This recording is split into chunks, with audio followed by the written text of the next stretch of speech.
Nagpadala ng love letter sa inyo si Sen Coco regarding dito pa rin sa impeachment. Insisting na yung forthwith dapat, ibig sabihin niyan, immediately mag-convene na yung Senate impeachment court.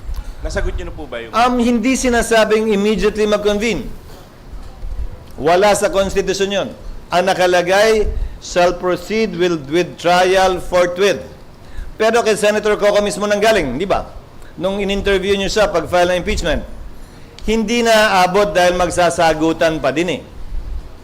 Magpa-file pa ng answer si VP Sara, magpa-file ng reply ang kabila, ang prosecutors, maaari mag-file ng rejoinder si VP Sara, maaari mag-file ng sir rejoinder ang prosecutor, maaari mag-file ng anumang ad cautela pleading ang magkabilang panig bago kami makapag-set ng pre-trial.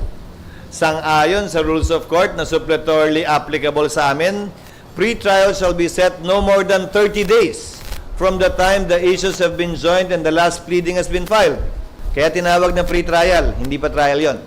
Eh de pag trial yun, sinabi na lang sana trial, hindi pre. So hindi naman talaga kakayanin na mag-trial agad-agad tulad ng ginamit niya sa kanyang sulat, di ba?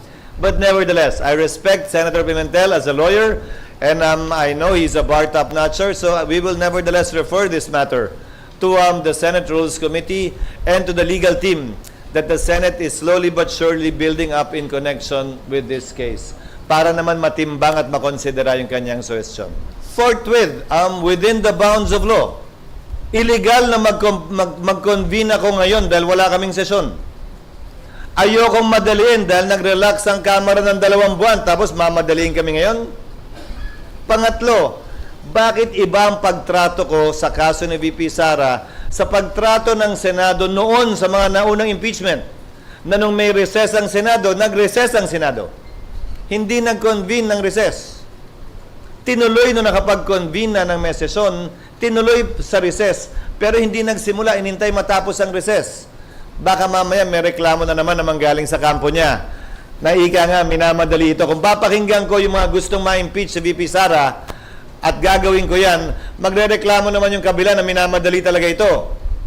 Unawain ninyo at uulitin ko.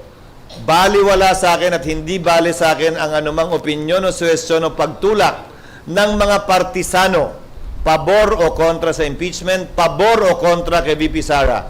Gagawin namin kung anong tingin naming tama at dapat na ayon sa batas at sa konstitusyon nang hindi nagpapa-apekto sa kanila.